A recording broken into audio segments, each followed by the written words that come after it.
নমস্কার বন্ধুরা, রান্নাবাটিতে আপনাদের সবাইকে স্বাগতম। আজ আমি তোমাদের সাথে শেয়ার করব এমন একটি রেসিপি যা আমার তো পার্সোনালি খুব ফেভারিট, আর তোমাদের মধ্যেও অনেকেরই ফেভারিট। আজকে আমি বানাবো হান্ডি চিকেন বিরিয়ানি। তাই দেরি না করে তোমরাও ঝটপট বানিয়ে ফেলো। আর আমার চ্যানেলে যদি নতুন হয়ে থাকো তবে চ্যানেলটিকে সাবস্ক্রাইব করে দাও এরকম নতুন নতুন রেসিপি সবার আগে পাওয়ার জন্য। প্রথমেই আমি এখানে একটা পাত্র নিয়ে নিয়েছি, তাতে নিয়ে নিয়েছি 1.5 লিটার মতো জল। এবার জলটাকে গরম করার জন্য ইন্ডাকশানে বসিয়ে দিয়েছি। জলটা গরম হতে হতে আমি নিয়ে নিয়েছি 500 গ্রাম দাওয়াতের বিরিয়ানির চাল। এবার চালটাকে হালকা হাতে ভালোভাবে ধুয়ে নিয়েছি। অন্যদিকে জলটা গরম হয়ে গেছে। এবার এতে দিয়ে দেব একটা তেজপাতা, দারচিনি আর একটা 10 টাকা দামের গোটা বিরিয়ানি মশলা। দেখতেই পাচ্ছেন জলটা ফুটছে। এবার এতে দিয়ে দেব সামান্য তেল, যাতে চালগুলো একে অপরের সাথে জড়াজড়ি না করে একদম ঝরঝরে হয়ে যায়। এবার দিয়ে দেব চালগুলো। এখানে চালগুলোকে 60% বয়েল করে নিতে হবে। চালটা সেদ্ধ হতে হতে একটু কষ্ট করে চোখের জল ছড়িয়ে পেঁয়াজগুলোকে ঠিক এইভাবে কেটে নেব। পেঁয়াজ কাটা হয়ে গেলে নিয়ে নিয়েছি একটা কড়াই, তাতে নিয়ে নিচ্ছি তেল। এবার পেঁয়াজগুলোকে তেলের মধ্যে দিয়ে দেব। এবার পেঁয়াজগুলোকে লাল লাল না হওয়া পর্যন্ত ভাজতে থাকবো। দেখতেই পাচ্ছেন পেঁয়াজের লাল লাল বেরেস্তা রেডি। এবার পেঁয়াজগুলোকে নামিয়ে নেব। এবার ওই তেলেই দিয়ে দেব কেটে রাখা আলুগুলো। আলু ছাড়া বাঙালির বিরিয়ানিটা ঠিক জমে না, তাই আলুগুলোকে পরিমাণ মতো নুন আর হলুদ গুঁড়ো দিয়ে লাল লাল করে ভেজে নেব। দেখতেই পাচ্ছেন আলুগুলো কেমন লাল লাল হয়ে গেছে। এবার আলুগুলোকে তুলে নেব। অন্যদিকে চালটাও 60% মতো বয়েল হয়ে গেছে। এবারে চালটা থেকেও জলটা খুব ভালোভাবে ঝরিয়ে নিতে হবে। এইভাবে চাল থেকে জলটা ঝরিয়ে নেব, দিয়ে ঠান্ডা হওয়ার জন্য রেখে দেব। এবার আমি এখানে নিয়ে নিয়েছি 700 গ্রাম বিরিয়ানির পিস করা চিকেনটাকে ধুয়ে ভালোভাবে পরিষ্কার করে নেব। এবার আমরা চিকেনটাকে ম্যারিনেট করব। দিয়ে দেব পরিমাণ মতো নুন, হলুদ গুঁড়ো, সামান্য সর্ষের তেল, আর দেব 100 গ্রাম টক দই আর 1 চামচ ভিনিগার। এবার সবগুলো ভালোভাবে ম্যারিনেট করে নেব। ম্যারিনেট করা হয়ে গেছে। এবার 10 মিনিটের জন্য ঢাকা দিয়ে রেখে দেব। এবার নিয়ে নিয়েছি এরকম একটা মাটির হাঁড়ি, যা খুব সহজেই বাজারে কিনতে পাওয়া যায়। এবার তাতে দিয়ে দেব 200 গ্রাম মতো সর্ষের তেল। তেলটা গরম হয়ে গেলে এখানে ফোড়নের জন্য দিয়ে দেব একটা শুকনো লঙ্কা, দারচিনি, গোটা এলাচ আর সামান্য একটু জিরে। এবার দিয়ে দেব কুচনো পেঁয়াজগুলো।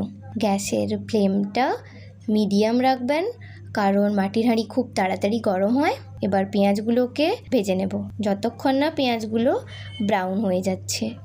দেখতেই পাচ্ছেন পেঁয়াজগুলো হয়ে গেছে। এবার দিয়ে দেব আদা রসুন বাটা। আবারও মশলাগুলোকে ভেজে নেব। দেখতেই পাচ্ছেন হয়ে গেছে। এবার এতে একে একে চিকেনের পিসগুলোকে দিয়ে দেব। 3-4 মিনিট কষিয়ে নেব এইভাবে। এরকম হয়ে এলে দিয়ে দেব সামান্য একটু নুন, হলুদ গুঁড়ো, পরিমাণ মতো লঙ্কা গুঁড়ো, ধনে গুঁড়ো। এবার সবগুলোকে ভালোভাবে কষিয়ে নেব। 3-4 মিনিট ভালোভাবে কষিয়ে নেওয়ার পর এবার ওই ম্যারিনেট করে রাখা বাটিটা ধুয়ে জলটা চিকেনে দিয়ে দেব। এবার 6-7 মিনিট চিকেনটাকে কষিয়ে নেব। কষানো হয়ে গেলে গ্যাসের ফ্লেমটা লো করে ঢাকা দিয়ে দেব চিকেনটা সুসিদ্ধ হওয়ার জন্য। দেখতেই পাচ্ছেন চিকেনটা হাফ সেদ্ধ হয়ে গেছে।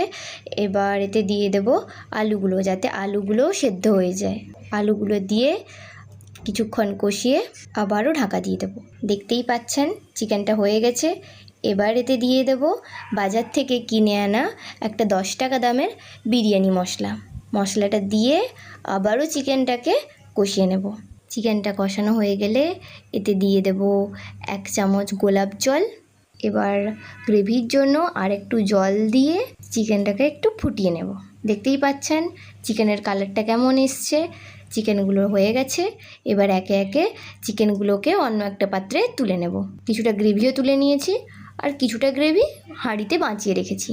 এবার একটা পাত্রে নিয়ে নিচ্ছি 100 গ্রাম দুধ। তাতে দিয়ে দেব প্রায় 20 গ্রাম মতো খোয়া ক্ষীর যেটা বাজারে যে কোনো মিষ্টির দোকানে খুব সহজেই পাওয়া যায়। এবার দিয়ে দেবো এতে 1 চামচ গোলাপ জল, আর দিয়ে দেবো 1/2 চা চামচ কেওড়া জল, আর দেবো 1 থেকে 2 ফোঁটা আতর দিয়ে সবগুলোকে এইরকমভাবে মিশিয়ে নেব। এবার ওই হাঁড়িতে গ্রেভির ওপর একটা লেয়ার সেদ্ধ চালটা দিয়ে দেবো। একটা লেয়ার দিয়ে দেওয়ার পরে তার উপরে দিয়ে দেব পেঁয়াজের বেরেস্তা, এরপর দেব দুধ আর খোয়া ক্ষীরের মিশ্রণটা। এবার এর উপরে চিকেনগুলোকে সাজিয়ে দেব। এই লেয়ারে আমি দিয়েছি 3 পিস চিকেন আর 2 পিস আলু। এর ওপর আবার একটা লেয়ার করে নেব। এবারও দিয়ে দেব পেঁয়াজের বেরেস্তা, এবার দিয়ে দেব বেঁচে থাকা বাকি চিকেনের পিসগুলো আর আলুগুলো। আবারও ওপর থেকে দিয়ে দেব খোয়া ক্ষীরের মিশ্রণটা। এবার এর ওপরে বেঁচে থাকা বাকি সেদ্ধ চালটা দিয়ে দেব। এবার ওপর থেকে দিয়ে দেব পেঁয়াজের বেরেস্তা, বেঁচে থাকা বাকি খোয়া ক্ষীরের মিশ্রণটা, আর দেব ওপর থেকে 2 চামচ ঘি। এবার হাঁড়ির ঢাকনাটা উল্টো করে দিয়ে দেব। এরকমভাবে থাকলে ভাপ বেরিয়ে যাবে, তাই আমি একটা ময়দার গোলা বানিয়ে নিয়েছি। এবার হাঁড়ির মুখটা ওই ময়দাটা দিয়ে বন্ধ করে দেব। এবার 20 মিনিটের জন্য লো ফ্লেমে বসিয়ে দেব। যখন বিরিয়ানিটা হয়ে যাবে দেখবেন ময়দাটা চারদিক থেকে এরকম শক্ত শক্ত হয়ে গেছে। এবার হাঁড়িটা নামিয়ে নিয়ে চারদিক থেকে ময়দাটা তুলে দেব। এবারে আস্তে করে ঢাকাটা সরিয়ে দেব। দেখতেই পাচ্ছেন কেমন ধোঁয়া উঠছে, আর স্মেলটাও খুব সুন্দর আসছে। পুরো ঘরটা বিরিয়ানির গন্ধে মোমো করছে। এবার গরম গরম সার্ভ করলেই রেডি আমাদের হান্ডি চিকেন বিরিয়ানি। তো বন্ধুরা, আমার ভিডিও যদি তোমাদের ভালো লেগে থাকে তবে লাইক করে বন্ধুদের সাথে শেয়ার করে দেবে, আর আমার চ্যানেলে যদি নতুন হয়ে থাকো তবে চ্যানেলটিকে সাবস্ক্রাইব করে দেবে। দেখা হচ্ছে এরকম আরও নতুন ভিডিওতে। ততক্ষণ তোমরা ভালো থেকো, সুস্থ থেকো।